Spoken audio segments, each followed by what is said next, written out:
Bonjour tout le monde, bienvenue au colloque d'AQR de 2023. Et plus précisément, cet atelier réglementaire sur les défis de développement des projets éoliens du Québec. Je commence par me présenter, Gabrielle Gilino, directrice des affaires juridiques et conformités chez Kruger Énergie. J'ai le plaisir d'animer, d'être modératrice en fait pour cette conférence aujourd'hui. Et je suis très, très bien accompagnée par votre conférencière officielle, Julie Vallée-Perron de chez BLG, et par nos deux panélistes, Louis Robert de chez Énergie et Alex Couture de chez Inergex. Je l'ai mentionné, je vais les présenter dans quelques minutes, mais tout d'abord, laissez-moi simplement vous mentionner que je suis chez Kruger Énergie, comme je mentionnais, depuis 2018, et j'ai l'opportunité, en fait, de travailler tant pour les projets en opération que pour les projets en développement. Donc, quand on m'a offert l'opportunité de collaborer avec Julie et nos panélistes aujourd'hui, je trouvais que c'était une super belle opportunité parce qu'on peut réellement voir l'importance du processus réglementaire, des autorisations et tout ça au moment de la mise en opération des actifs. Donc, pour commencer, laissez-moi vous présenter brièvement les gens qui m'accompagnent aujourd'hui. Donc, Maître Julie Vallée-Perron, avocate conseil chez BLG, qui est par ailleurs le commanditaire de cette présentation, qui a acquis une forte expérience dans la mise en œuvre de projets, particulièrement pour tout ce qui touche les énergies renouvelables. Julie a eu l'opportunité de prendre part à toutes les étapes de projet, qu'on parle de la négociation de contrat, du financement, en passant par le processus d'autorisation et l'obtention de permis environnementaux. Louis Robert, qui œuvre dans le domaine de l'environnement et des énergies renouvelables depuis maintenant 30 ans, pionnier du développement communautaire dans l'industrie québécoise. M. Robert s'est démarqué par son approche novatrice à établir des partenariats gagnants, et ça pour toutes les parties impliquées. Depuis 2021, il assume la direction du développement d'Invenergie au Québec, une entreprise privée ayant bâti en 20 ans un portefeuille de projets totalisant 30 gigawatts. M. Alex Couture, le dernier mais non le moindre, qui s'est joint à Inergex en septembre 2022. À titre de vice-président Développement Canada, il dirige les activités de développement de l'entreprise au pays. M. Couture possède 20 ans d'expérience dans l'industrie des énergies renouvelables, notamment en développement de projets et en optimisation des actifs. Et donc maintenant, laissez-moi mettre la table pour la conversation qui va suivre. C'est sûr que si je vous dis aujourd'hui que l'apport en approvisionnement des énergies éoliennes, surtout après l'élocution du ministre, va être appelé à une forte croissance pour nous permettre d'atteindre nos cibles climatiques, je pense que personne va tomber en bas de sa chaise, personne ne sera surpris. Simultanément, l'industrie fait face à de multiples transformations au niveau du cadre réglementaire et aussi, en même temps, au niveau de la structure gouvernementale.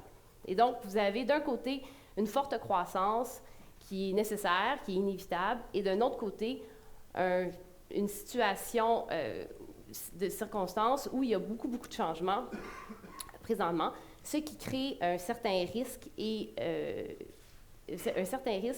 pour les entreprises et pour le développement de projets.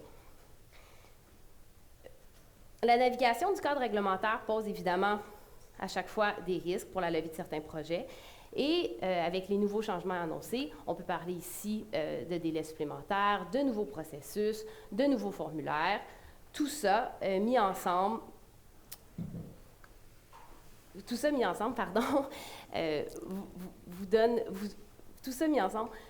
cause un certain niveau de risque pour la levée des projets, comme je le mentionnais tout à l'heure.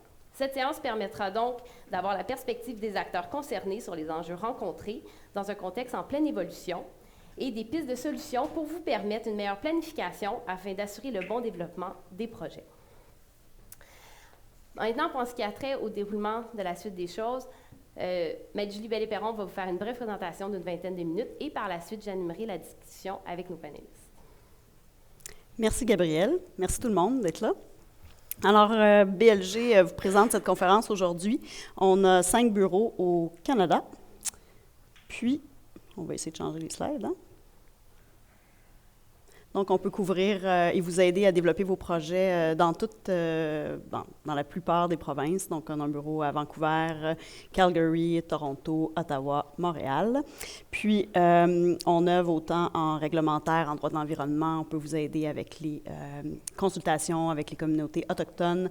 On a vraiment une expertise très complète au niveau du développement des projets et de la mise en œuvre, aussi tout le côté immobilier. Donc, sans plus tarder, parlons de notre sujet d'aujourd'hui.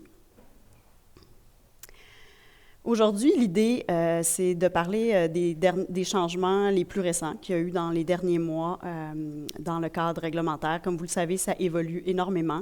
Il y a beaucoup de processus en parallèle pour développer les projets. Ça se complexifie. Puis, c'est pas toujours évident de faire la liste complète lorsqu'on fait l'échéancier, de savoir quelle autorité on va devoir contacter pour obtenir toutes les autorisations nécessaires. C'est sûr que je mets la table à la discussion qu'on va avoir. Aujourd'hui, on a choisi vraiment d'avoir un panel plus interactif. Donc, comme j'ai seulement 20 minutes pour vous présenter les changements, on y va vraiment. Mon idée, là, c'est de vous donner vraiment les red flags, puis vous dire c'est quoi les points les plus importants qui ont changé, sans aller trop en profondeur. Puis après, on va avoir une discussion avec des développeurs pour parler de comment ça se traduit dans la vie de tous les jours quand on développe les projets. Donc, première chose, comme vous le savez, il y a eu une réorganisation ministérielle. Donc, on est passé de 4 ministères avec lesquels on faisait affaire à 3. Donc, le ministère de l'Environnement a maintenant la faune et les parcs sous sa responsabilité. Ce que ça change particulièrement pour les projets éoliens, c'est que les espèces menacées ou vulnérables, ces permis-là, sont maintenant sous l'égide du ministère de l'Environnement. Dans un certain sens, et les panélistes en parleront, mais moi, je trouve que ça simplifie au niveau des autorisations d'aller vers un seul ministère pour en discuter. Ensuite, l'énergie, comme on le sait et comme on a eu l'allocution du ministre ce matin, est maintenant avec l'économie et l'innovation, donc responsabilité des appels d'offres, la loi sur la régie de l'énergie. Et finalement, un des ministères qui peut-être aujourd'hui, on se dit, est-ce qu'il est encore pertinent pour le développement des projets éoliens au Québec, le MRNF? Bien oui, parce que tout ce qui est droit de coupe et les baux du domaine de l'État sont encore sous sa responsabilité. Donc, le développement des projets publics, puis même si vous avez juste une partie, vous avez besoin de faire affaire avec le MRNF.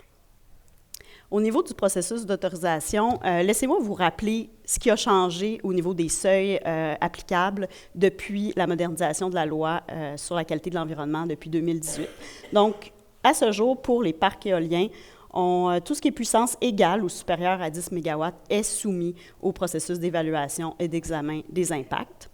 Évidemment, vous allez obtenir un décret et par la suite, vous aurez besoin d'une autorisation ministérielle en vertu du RAFI, donc le fameux règlement d'encadrement sur les activités en fonction de leur impact sur l'environnement. C'est la seule fois que je vous dis son titre complet. Donc, tous les projets, par contre, entre de plus de 100 kW, donc 101 kW à 10 MW, vous aurez besoin d'une autorisation même si vous n'allez pas devant le BAP. Et finalement, c'est seulement ce qui est en bas de 100 kW là, qui serait exempté. Au niveau d'une exemption importante pour les parcs éoliens, c'est l'article 53.2. Par contre, on parle de parc éolien, cette exemption de remplacement et modification d'équipements afférents est aussi disponible pour les centrales hydroélectriques et les projets solaires. Mais juste vous dire que cet article-là, qui nous dit qu'on peut faire un remplacement ou modification de certains équipements, donc les pales d'éoliennes, les turbines, certains équipements servant au stockage ou à la transformation, vous permettent d'être exemptés de l'autorisation, même si ça change votre puissance. Puis, il y a le guide du RAFI qui explique plusieurs articles, là, en parle. Donc, c'est une exemption importante à garder en tête pour tout ce qui est les rééquipements puis le renouvellement des parcs éoliens existants. Ici, je vous présente la procédure d'évaluation d'examen des impacts, mais c'est seulement pour mettre la table sur le fait que dans les prochaines minutes, je vais vous parler de la directive, de la nouvelle directive pour les projets éoliens. Donc, comme vous le savez, quand on débute le processus devant le BAP, il faut déposer un avis de projet. Une des modifications qui a eu lieu depuis 2018, c'est que lorsqu'on dépose l'avis de projet, il y a une consultation de 30 jours. Entre le moment où la directive est reçue par le promoteur, le public a 30 jours pour commenter, et puis les commentaires doivent être pris en compte dans le contenu de votre étude d'impact. Donc ça, c'est différent de l'ancien processus. Puis, vous allez voir que la nouvelle directive prend la peine de dire qu'il faut justifier chacun des commentaires reçus dans l'étude d'impact pour dire est-ce qu'on en a pris compte, est-ce qu'on a fait les études demandées par les parties prenantes ou si on ne les a pas tenues compte, pourquoi. Donc, la nouvelle directive. J'ai pris la peine d'analyser la nouvelle directive. Elle a changé beaucoup. Elle est beaucoup plus détaillée qu'elle ne l'était. Je pense qu'en partie, les détails ajoutés sont souvent des éléments que plusieurs promoteurs ont pris l'habitude de faire. Par contre, il y a quand même des nouveautés. Puis, par le fait que la directive est plus étoffée et demande plus de choses, bien, vous êtes obligé de le mettre dans l'étude d'impact quand avant, c'était plus discrétionnaire. Donc, vous allez voir la présentation, là, juste vous le dire, elle est toujours disponible. Quelques jours après le colloque, on la rend disponible et c'est pour ça que j'ai mis plus de détails que ce que j'aurai réellement le temps de vous partager aujourd'hui. Fait que des fois, je vais passer vite sur certaines diapositives. Dans les changements, là, j'en ai identifié 6. Les consultations publiques dont je viens de parler, donc de justifier qu'est-ce qui s'est passé dans le fameux 30 jours, qu'est-ce que vous avez reçu comme commentaire et qu'est-ce que vous en avez fait dans votre étude d'impact. Évidemment, on demande maintenant une section distincte pour les consultations avec les communautés autochtones. L'idée ici, c'est vraiment d'étoffer davantage les consultations publiques faites en amont de votre projet. Comme on le sait, c'est important pour l'acceptabilité sociale. C'est une habitude qu'on avait pris au fil du temps, mais qui a été formalisée par le ministère de l'Environnement. Ensuite, au niveau de la description du milieu récepteur, avant, dans l'ancienne directive, on avait vraiment un texte très général et très court sur le fait qu'il fallait évaluer le milieu récepteur. Aujourd'hui, le ministère a pris la peine de spécifier qu'il faut absolument faire un phase 1 sur tout le territoire. Et si vous avez besoin, si ça justifie un phase 2 ou un phase 3, il faut que ça soit inclus et que vous l'expliquiez dans l'étude d'impact. Pour ceux qui connaissent moins le processus environnemental, je parle des études environnementales. Donc, le phase 1, c'est l'étude environnementale où on évalue le secteur au niveau plus de l'information et d'une visite de site.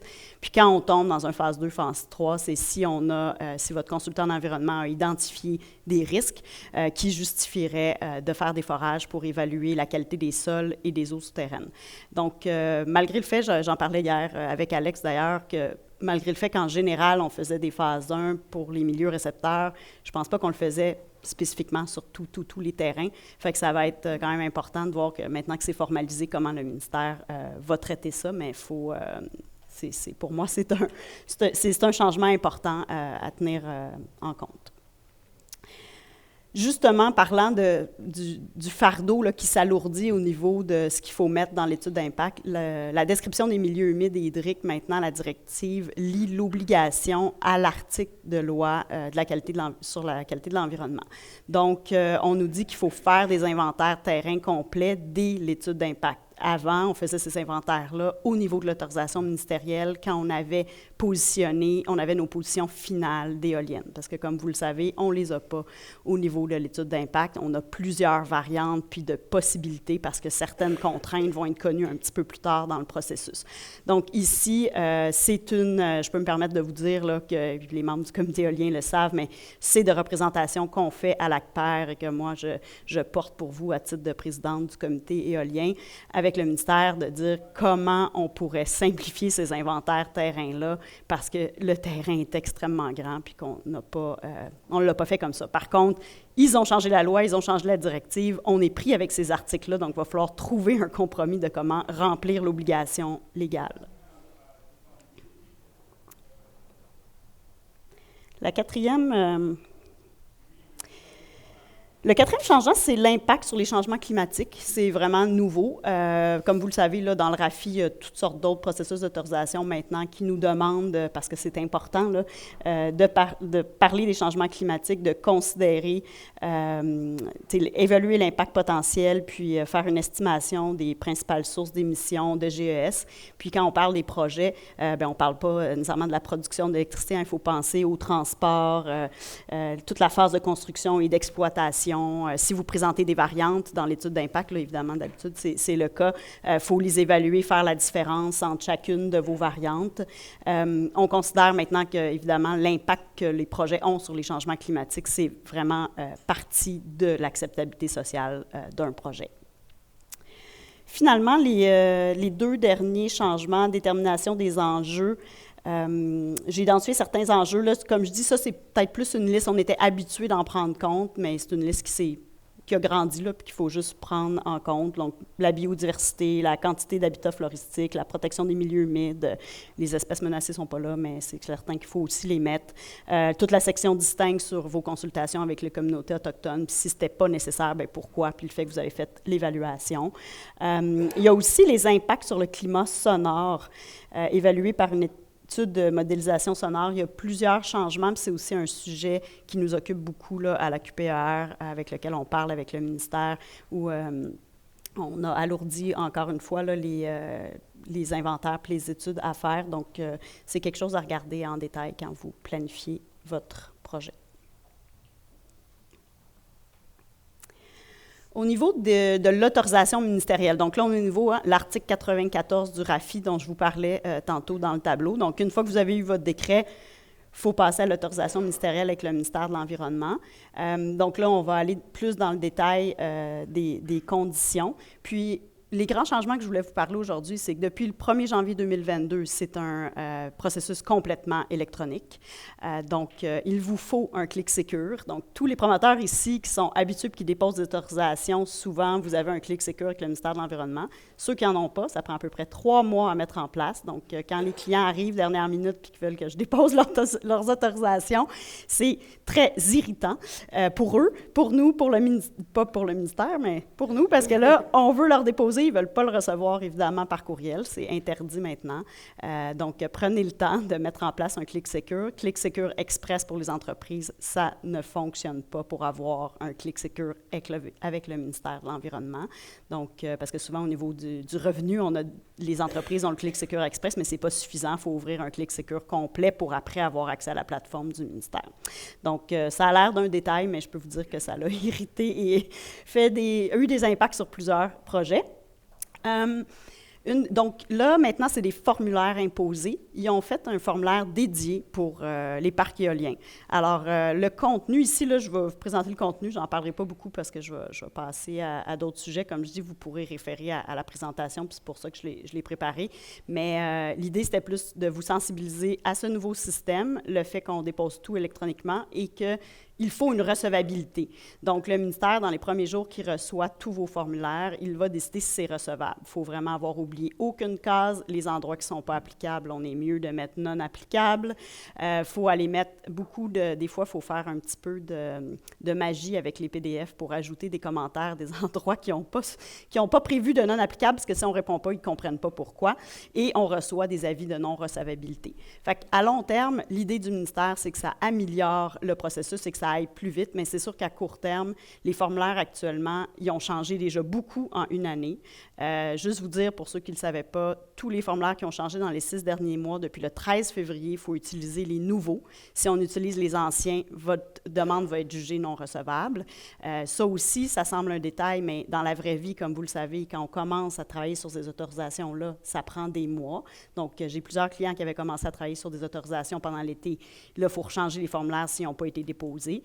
Donc, on a eu un petit rush avant le 13 février pour tenter de finaliser plusieurs demandes pour ne pas recommencer parce que les questions des formulaires généraux ont changé de place. Il y a certaines questions qui ont disparu.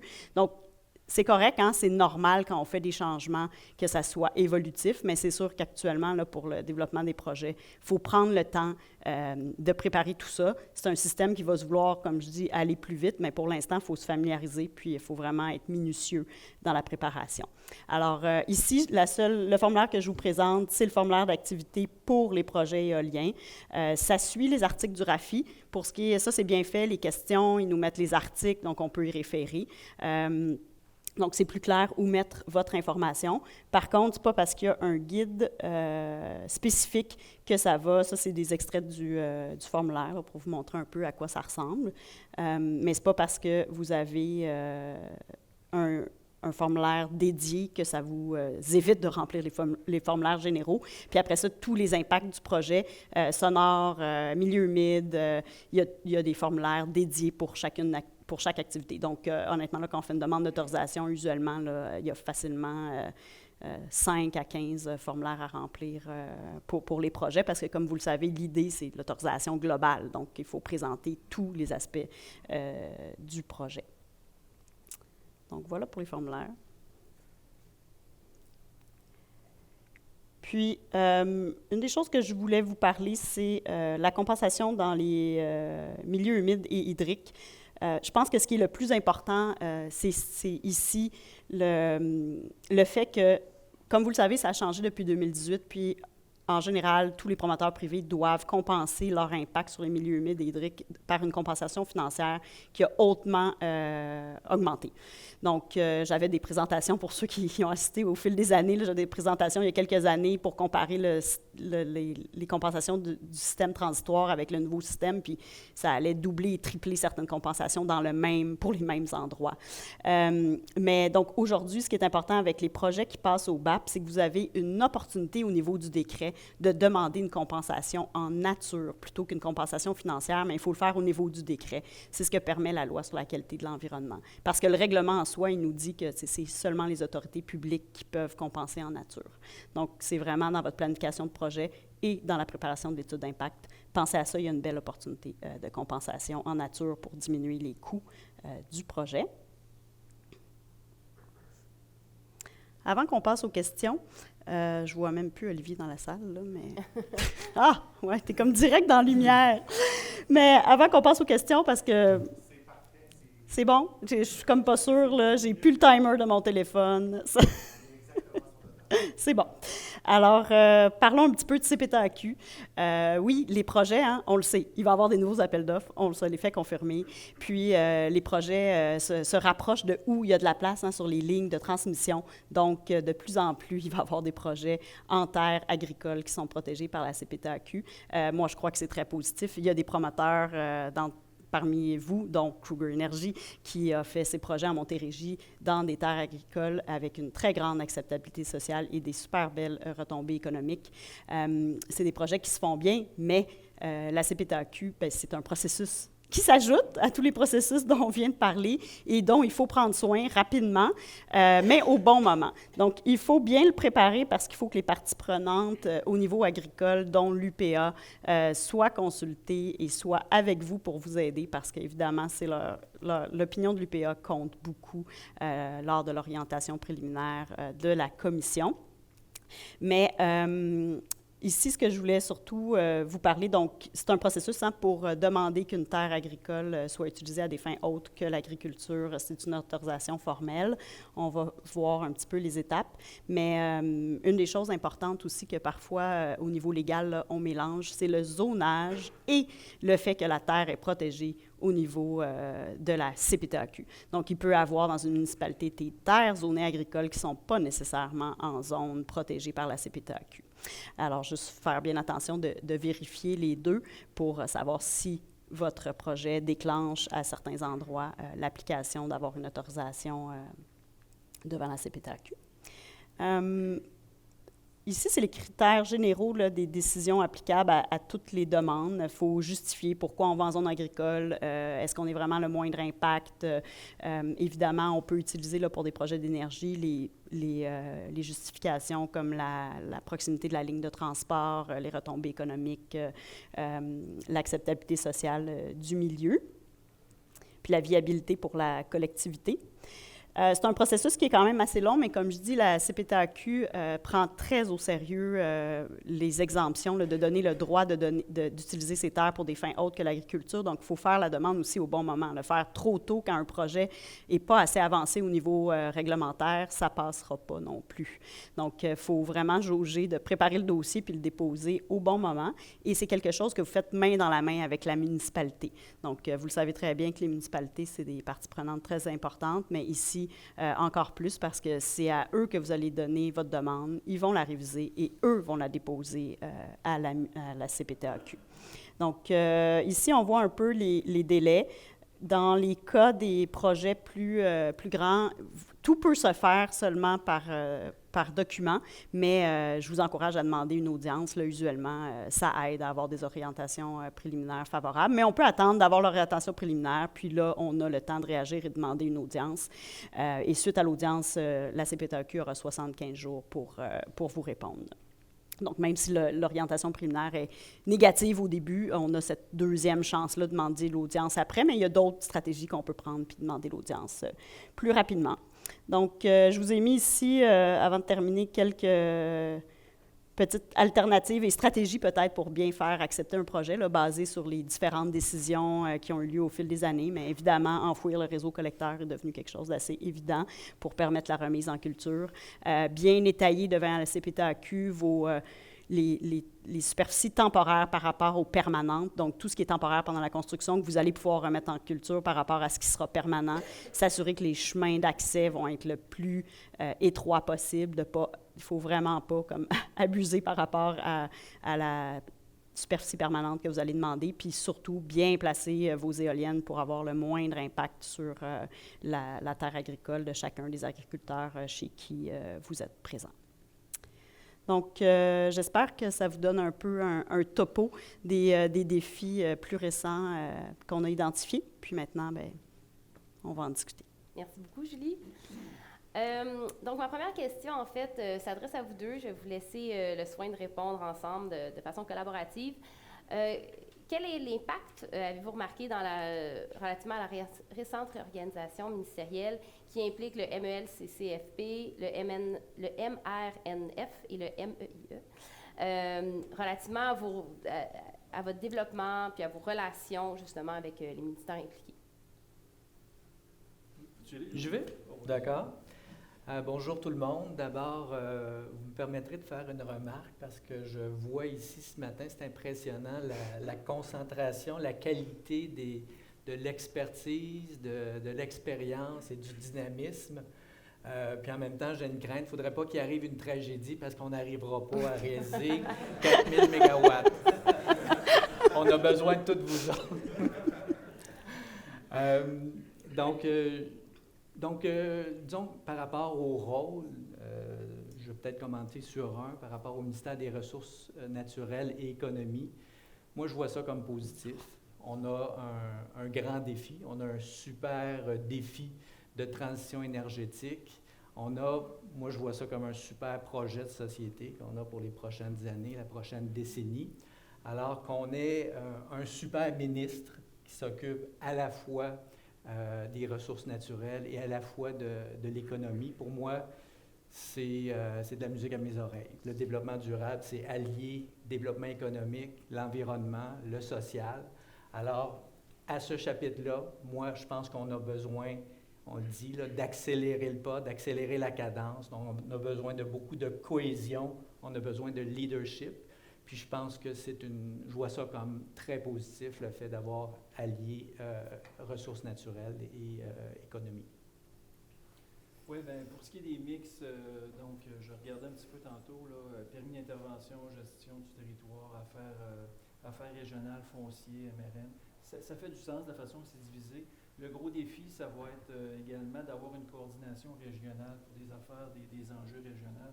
Surtout quand on mélange là, les histoires avec clés miniers, développement éolien, autres ressources, ça prend une façon de coordonner les priorités et l'approche multi-usage, ça prend une certaine gestion. Fait que j'ai hâte de voir cette nouvelle structure-là, comment ça va fonctionner. Mais je suis d'accord avec Louis, la façon que c'est structuré, ça fait du sens, puis on s'en va.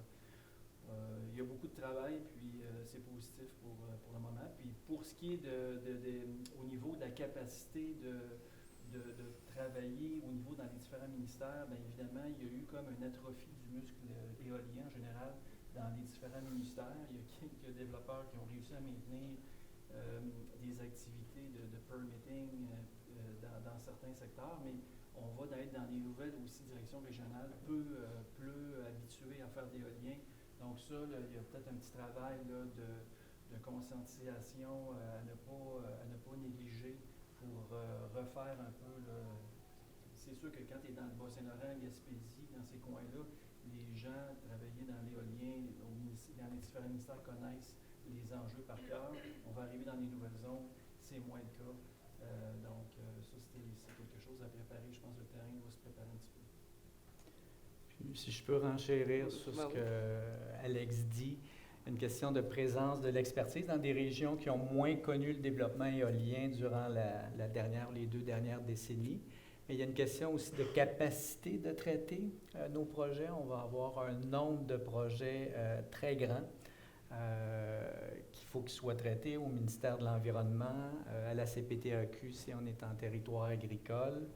Je pense aussi au niveau de l'encadrement réglementaire, là, je vais un petit peu plus loin, mais des régions qui ont connu le développement éolien, il y a en place déjà des règlements de contrôle intérimaire, une réglementation très claire par rapport au développement éolien. Et comme développeur, ce qu'on souhaite, c'est de la certitude.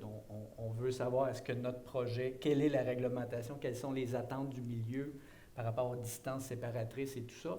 On veut, en tout cas, moi comme développeur, je préfère être dans une région où les communautés ont fait leur réflexion sur ce qui est un projet acceptable au niveau qui est respectueux de l'environnement, respectueux des communautés. Donc ça, il y a un défi, parce qu'on va arriver dans des régions où il n'y a pas ça en place, on veut faire vite, mais développer un règlement, ça ne se fait pas non plus en un claquement de doigts. J'y reviendrai, j'ai une suggestion à faire là-dessus. Mais peut-être sur le fait que les différents ministères dans les régions non initiées à ce qu'on fait, je pense que c'est important de référer, de passer un message collectivement. Ça fait 20 ans que l'éolien, ça se développe. Il y a plein de sujets qu'on ne réinventera pas la roue. Ça a déjà été examiné 53 fois. Donc, c'est de collectivement essayer de passer ces messages-là, puis d'orienter ces personnes-là vers des gens qui ont, dans certains secteurs, été exposés dans les différents ministères. Il y a des régions qui connaissent bien le dossier. Donc, actuellement, il y a une bonne coordination, mais il faut garder l'œil ouvert sur ce petit défi-là. Merci beaucoup. En fait, je vais poser une question directement maintenant à Julie relativement. Est-ce que tu pourrais donner un exemple d'un exemple où on doit penser spécifiquement à s'enregistrer auprès du Registre des lobbyistes du Québec, notamment avec leur nouvelle plateforme qui est Carrefour Lobby Québec?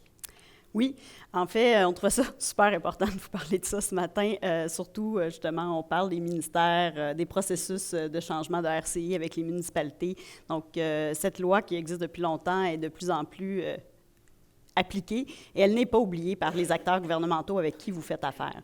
Donc, quand on fait des représentations pour obtenir une autorisation, pour faire des changements au niveau des règlements municipaux, pour négocier les conditions de vos autorisations avec le ministère, c'est une activité de lobbyiste au Québec.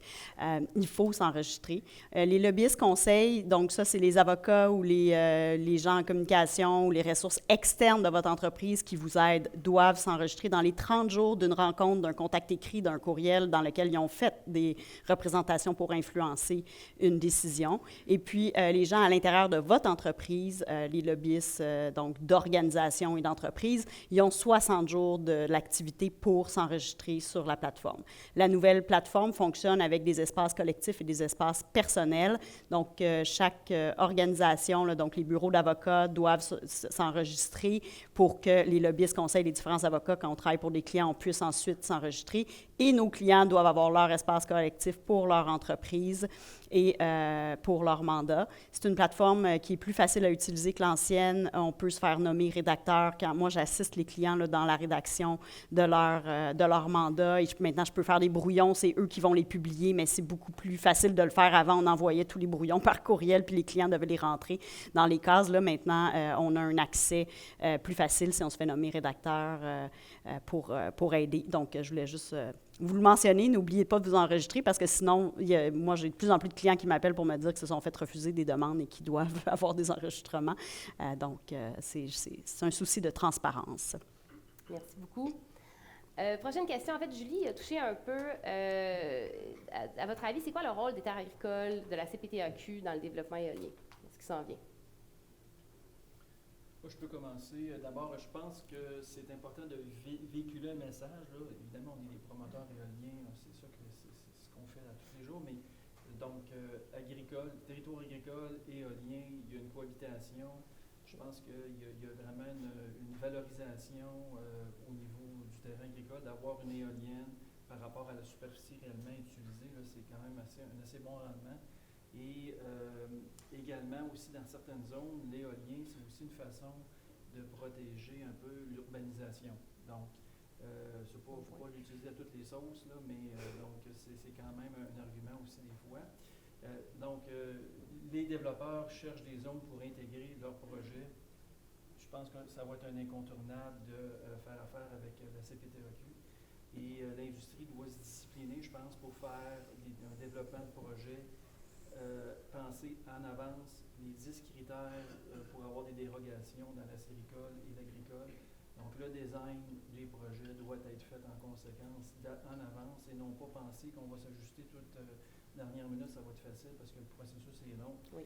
Et il y a plusieurs défis là-dedans. Tu ne peux pas tout prendre de ton temps, Louis, là, mais c'est ça. Non, puis en fait, si je peux me permettre est-ce que vous aviez quelque chose à rajouter? En fait, peut-être faire le lien entre, là on parle de territoire agricole et aussi les objectifs qu'on a. Moi, j'ai très, très hâte, je pense qu'on a tous hâte ici de connaître la cartographie des capacités disponibles au Québec. Donc, c'est une inconnue. On va avoir de la visibilité là-dessus prochainement. On peut se dire, bon, ça va être plus diversifié géographiquement que ce qu'on a connu dans le passé. Ça va être en fonction des capacités disponibles, près de la charge, de la consommation. Donc, moi, je pense que toute proportion gardée, il risque d'y avoir plus de projets en terre privée que ce qu'on a connu dans le passé pour le prochain 1000 MW. OK? Je pense qu'il va falloir aussi, ça c'est un autre sujet, là, mais planifier pour désenclaver des grandes régions avec de la ressource, là où elle est. Mais oui, donc ça va nous amener en territoire agricole. Et je tiens à le dire, moi j'ai une formation en environnement à la base. Si vous regardez l'éolien en termes de quantité d'énergie produite par rapport à l'empreinte au sol, c'est une forme, sur le cycle de vie complet, comparer l'éolien à plein de formes d'énergie, c'est une forme d'énergie extrêmement efficace. L'énergie qu'on tire par rapport à l'espace qu'on occupe au sol. Donc, oui, on va préserver notre territoire agricole, on va limiter au plus l'empreinte au sol, mais rappelons-nous, on a besoin d'énergie, puis l'éolien, c'est une façon de la produire avec une empreinte au sol minimale. Voilà. Oui, et puis en fait, peut-être un fait vécu, vous devez le savoir, Kruger Energy a récemment inauguré des cultures à Montérégie, donc en terre agricole, où évidemment la CPTEQ a été impliquée. Je pense que pour nous, ça s'est très, très bien passé au niveau de l'acceptabilité sociale, au niveau de l'approche des propriétaires fonciers, vraiment une belle réceptivité, une belle ouverture justement, une belle reconnaissance que l'éolienne permet de très bien cohabiter en fait avec une terre agricole. Oui. Puis, je pense que c'est sûr qu'il y a toujours un défi un peu d'arrimer la mission première de la CPTEQ, qui est la protection des terres agricoles, avec cette ouverture-là, puis l'utilisation à une autre fin. Mais ça passe par le biais, évidemment, de consultation auprès des propriétaires. Ça passe aussi par le biais, dans le fond, de l'optimisation, le design, comme Alex le mentionnait, pour s'assurer d'optimiser l'utilisation, puis de faire quelque chose qui est efficace, puis qui est optimal, puis qui permet un peu d'assurer une belle cohabitation. Et il faut le dire, c'est une source de revenus additionnels pour les producteurs agricoles. Donc oui, il y a des impacts, des redevances ou des paiements qui sont versés à la communauté dans l'ensemble, aux municipalités, MRC où on fait les projets.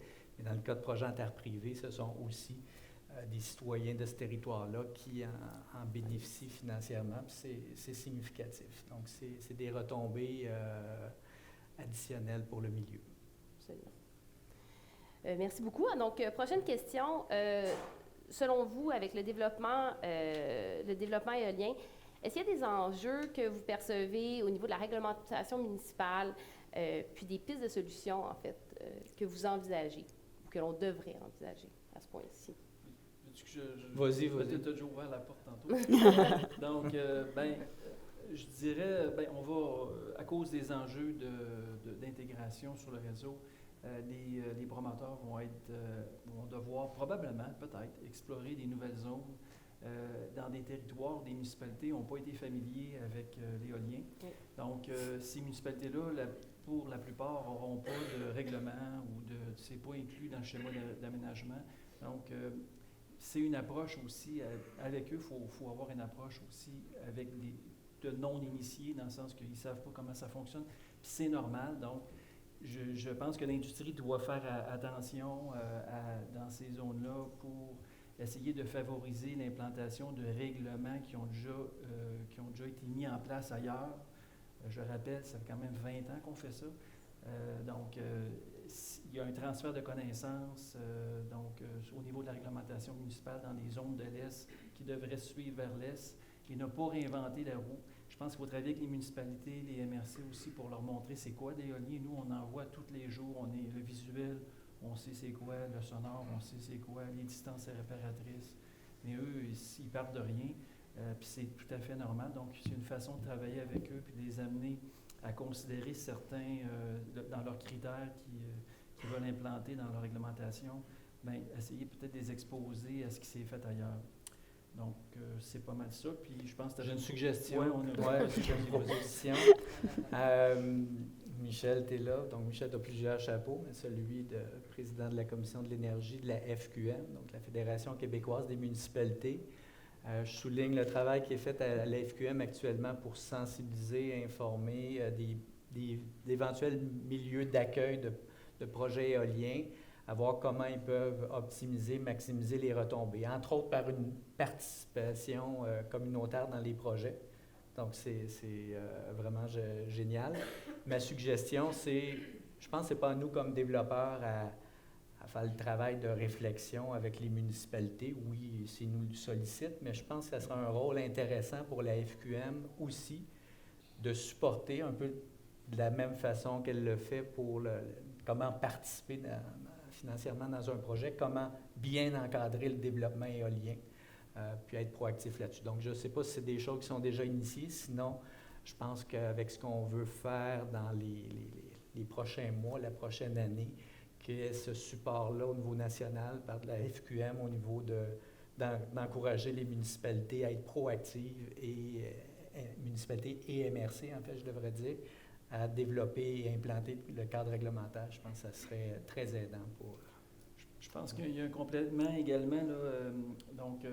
Les promoteurs doivent être prudents. Faire une soumission dans une zone où il n'y a pas de réglementation, il pourrait peut-être en avoir une après. Ça pourrait être plus difficile qu'on le pense à construire le projet. Donc ça, il y a eu des expériences dans le passé. Donc, il ne faut pas oublier les 20 ans d'expérience. Hein? Puis il y a des rires dans la salle. On apprend de nos erreurs, qu'on dit, hein? Faites attention. Merci. Alors, je pense que la prochaine question va plaire à beaucoup, à beaucoup d'entre nous, en fait. Relativement à tout ce qui a trait à la forme, des critères d'appel d'offres éolien à venir, est-ce qu'il y aurait des critères, des formalités, n'importe quoi qui serait, selon vous, souhaitable pour inciter les promoteurs à déposer des projets, inciter les soumissions? La question va plaire. Est-ce que la réponse va plaire? Je peux y aller, mais c'est peut-être, on s'en est parlé, Alex et moi, on va peut-être être un peu hors sujet, parce que c'est l'atelier réglementaire, mais des fois, répéter les mêmes messages, c'est important. Des critères. Je pense qu'il y a un encadrement réglementaire, puis qu'il y ait une exigence, qu'on démontre la conformité à la réglementation, c'est déjà là, puis je pense qu'il faut que ça continue. Comme développeur, on va s'adapter au processus d'approvisionnement qui se met en place. En termes de critères d'appel d'offres, mais ce n'est pas relié au règlement, mais très important pour nous, pour avoir plus de flexibilité, d'avoir la liberté de choisir et de négocier de manière finale avec un équipementier, donc avec un manufacturier d'éoliennes, après qu'on ait signé un contrat avec Hydro-Québec. Le fait d'être engagé d'avance avec un manufacturier, un modèle d'éolienne pour un projet qui va se mettre en service 4 ans, 5 ans plus tard, on nous enlève un levier. Je veux dire, on veut des coûts bas. Nous, Invenergy, on a construit 17 000 mégawatts d'éolien. Ça ne se fait pas dans d'autres marchés. Je veux dire, il faut avoir ce levier-là de pouvoir négocier avec le manufacturier. C'est 60 à 70 % du coût total du projet. Donc ça, c'est un élément. Donc, je suis un peu hors sujet, désolé. Puis l'autre chose, c'est par rapport à l'exigence d'avoir des systèmes de de-icing, excusez, là, de dégivrage et tout ça. Dans certaines régions, avec des altitudes de 550 mètres et plus, oui, il y a des enjeux. Puis c'est à nous, je pense, comme développeurs, à prévoir les pertes associées aux épisodes de verglas, mais exiger ça de mur à mur pour tous les projets au Québec, dans des endroits où il y en a très peu, des épisodes de givre et de glace. Tout ce que ça l'amène, c'est la certitude d'un coût additionnel, puis les bénéfices sont très limités. Et ça nous limite aussi sur le choix des éoliennes, parce qu'on a des très bonnes éoliennes qu'on pourrait amener dans le marché, mais là, mais ça prend un système aussi de de-icing. C'est d'autres exigences il n'y a pas de bénéfice vraiment collectivement pour nous. Donc, ça prendrait de la flexibilité là-dessus. Désolé, je suis un petit peu hors sujet, mais on s'est dit qu'on en parlerait quand même. Bien, écoute, tant qu'à être hors sujet, allons-y. C'était l'idée de la question, là. On voulait revenir sur le développement. Donc, Louis, tu as tout à fait raison. Il faut augmenter notre capacité de négociation avec les turbiniers. Donc, dans les critères des appels d'offres, le fait d'ajouter toujours des critères, ça augmente les exigences pour les turbiniers. Les turbiniers, maintenant, sont divisés en 2 business, offshore, onshore. Le staff est splitté aussi de plus en plus en 2. La tension est moindre. Il y a beaucoup. Là, si on pense qu'au Québec, on a l'exclusivité de faire de la transition énergétique, là, je pense, allez vous promener ailleurs, là, il est le temps que vous sortez de la salle, mais tout le monde dans le monde veut transitionner de façon rapide et la pression pour avoir ces équipements-là va être forte. Donc, plus on augmente les critères, plus on se limite, surtout quand on vient dans des critères de spécialité comme le G, les systèmes anti-givre, dans la montée régie qui marche quelques heures par année maximum. Un turbinier, lui, son volume, c'est pas dans l'anti-givre. Il va se tourner vers d'autres acheteurs potentiels parce qu'il ne veut pas développer cette technologie. Il n'a pas beaucoup à faire de volume. Donc, vraiment important. En général, ça prend de la flexibilité, puis il ne faut pas oublier que notre produit, c'est les payeurs de tarifs qui le payent. Donc, il faut essayer de travailler aussi toujours, avoir des bas coûts, puis d'avoir flexibilité, c'est le mot, prévisibilité. On ne va pas se répéter à chaque année. Je pense que ça fait 15 ans qu'on dit prévisibilité. Mais ça marche, hein? Le ministre le dit aujourd'hui. Ça a pris 15 ans. En tout cas, on est prévisible. On est prévisible. On est rendu vraiment plate, mais c'est ça. Donc, c'est pas mal ça au niveau des critères d'appel d'offres, une certaine relaxation. Il y en a d'autres, là. Le contenu aussi de fabrication régionale, c'est peut-être à considérer, là. Donc, c'est un sujet sensible. Mais quand même, quand tu es un turbinier, quand que tu impactes 60 à 70 % de ton coût de projet, puis c'est significatif là, pour un turbinier, les exigences reliées à ça, ça va être pris en compte. Puis Louis dit, on limite le nombre de turbines ou de modèles avec lesquels on pourrait travailler. Donc, toujours dans une optique de réduction des coûts, c'est à ne pas oublier. Il y en a plusieurs. On pourrait parler de pénalité de retard.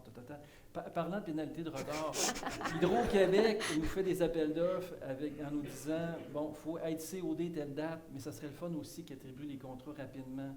On s'est quand même engagé. J'ai peur pour le prochain appel d'offres quand il va rentrer 16 000 mégawatts d'éolien. Je ne sais pas comment Hydro va analyser ça. Ça va prendre une super machine à calcul, je ne sais pas trop quoi, là, mais le délai, nous, les promoteurs qui ont fait une soumission, il reste le même. On a signé pour 2026, mais là, il faut que les bids sortent, parce que le délai réglementaire, lui, ne change pas. Et pendant ce temps-là, nos études d'impact sont stackées au MDE-LCC en attente d'être ouverts, parce qu'on n'analyse pas les études d'impact tant que le contrat n'est pas octroyé. Donc, bref, j'en ai dit beaucoup, hein, ça fait du bien. C'est comme... Merci pour la thérapie. Oui, c'est ça, c'est comme une thérapie gratuite, profitez-en. Donc, il nous reste 5 minutes, donc on a peut-être le temps pour une ou peut-être 2 questions maximum. Donc, croyez-vous qu'il va évidemment y avoir un grand volume de projets en énergie éolienne dans les prochaines années, évidemment. Croyez-vous que les autorités réglementaires ont les ressources nécessaires pour répondre à ce volume-là? C'est pas une question piège, en fait. C'est pour Ma revenir dans réponse, notre sujet. ouais. Oui, exact. Non, là, je reviens dans le sujet. Ma réponse, c'est non. En fait, je voudrais dire une chose importante. Moi, je vois les autorités réglementaires qui donnent les autorisations, les permis, vraiment comme des partenaires. Des partenaires de nos projets qui ont un rôle à jouer, très important.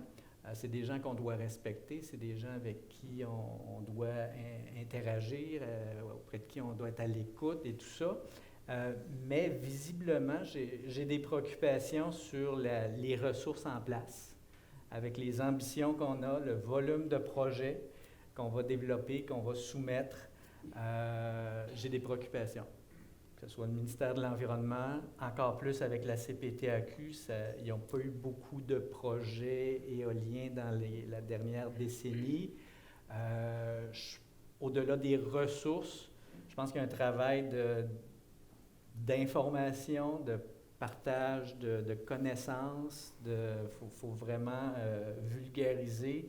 Je pense que ça, c'est un travail, je crois, pour l'association, d'essayer, puis je sais que ce n'est pas évident, là, la CPTAQ, c'est un tribunal quasi-judiciaire, mais on a besoin de se parler davantage pour préparer le terrain, aplaner les zones d'irritation, les préjugés, tout ça. Il y a beaucoup de travail à faire comme association, je crois, en amont, pour reconnaître le travail, reconnaître ces gens-là comme partenaires, mais aussi travailler main dans la main pour qu'ils fassent leur job, c'est super important, mais qu'on le fasse vraiment dans une approche collaborative. Louis, tu as parlé de quantité, moi je vais parler de profondeur et de qualité, là, dans le sens que il y a des ministères que l'expertise est comme disparue, où le muscle s'est vraiment atrophié, donc là, il faut refaire une séance de bootcamp pour repartir ça en grand. Il y a ça aussi, là, la connaissance, là, il y a certains fonctionnaires qui avaient beaucoup d'expérience, qui avaient acquis une connaissance aussi sur comment traiter les enjeux, puis gérer ces enjeux-là. Ils ne sont plus sur le marché du travail actuellement, puis ça, il ne faut pas négliger ça. C'est pas la même chose de faire affaire avec quelqu'un qui a 25 ans d'expérience puis qui connaît rapidement détecter les choses qu'une personne qui commence sa carrière dans la fonction publique puis qui ne veut pas faire, qui essaie aussi de valider un peu si je fais-tu bien, pas bien. Donc, ça, c'est à ne pas négliger dans notre approche avec les ministères, les autorités réglementaires. Parfait. Il me reste 2 minutes. Julie, je pense que tu avais une Olivier, nous question. laisses-tu poser la dernière question? OK. Pour conclure l'atelier réglementaire, j'en parlais dans ma conférence, on voit que le processus est quand même alourdi, il y a plus de choses à penser. Le fardeau, en fait, des promoteurs a augmenté parce que le ministère, le but, c'est qu'eux veulent aller plus vite dans les réponses en mettant plus de fardeau sur les promoteurs à donner plus d'informations. On espère que ça va fonctionner, mais pour l'instant, c'est sûr que c'est un irritant pour notre industrie. Est-ce que si vous aviez le pouvoir de changer quelque chose au processus réglementaire, là, ça serait quoi un élément là, que vous aimeriez modifier pour améliorer le tout? J'ai pas de réponse. Moi non plus, j'ai pas de réponse. J'en ai une réponse philosophique. Mais Vas-y. Ben, merci pour la question, mais on n'y a pas pensé. Mais moi, il faut s'adapter. En fait, il y a des grandes paroles de la Bible qui disent non. C'est quoi l'affaire qui dit? Il faut avoir la force d'agir et de travailler sur ce qu'on peut changer. Il faut aussi avoir la sagesse. Non. Et il faut savoir accepter ce qu'on ne peut pas changer et avoir la sagesse de faire la différence entre les deux, excusez. Donc, je pense qu'à l'ACPAR, on a un travail à faire, savoir ce qu'on peut changer réellement, puis on travaillera là-dessus, mais je n'ai pas de réponse. Mais je dirais une chose, c'est que là, on est dans une situation où que le ministre l'a dit, il va falloir faire des choix énergétiques, puis c'est pas tout le monde qui va en avoir. Fait que ça devient comme une priorité vraiment importante pour le gouvernement. Et c'est au gouvernement aussi à s'assurer que la machine fonctionne. S'ils veulent vraiment qu'on remplisse les objectifs, le nombre de mégawatts qu'on nous demande, etc., il faut que la machine, ou en haut, il y ait quelqu'un qui décide, c'est rendu une priorité, puis il faut que ça opère. Avec des bonnes ressources, puis un suivi rigoureux des délais prescrits dans les différents processus. Oui, tout à fait. Puis je pense que, tu sais, on fait beaucoup d'efforts à l'ACPER pour vous représenter, puis ouvrir les canaux de communication avec le ministère. Ça marche très bien. Les fonctionnaires sont super réceptifs, puis de continuer cette discussion-là pour vous, puis vous continuez à mettre les efforts à nous donner la bonne information pour passer vos messages. J'ai vu, Louis, là, tu me regardais dans la réponse, là, tu comptais sur moi pour passer des messages à CPTAQ aussi. Fait qu'on va s'occuper de continuer à faire ça, mais je pense que c'est important, puis c'est la clé pour améliorer et être dans la rapidité des processus. Merci beaucoup. Alors, félicitations.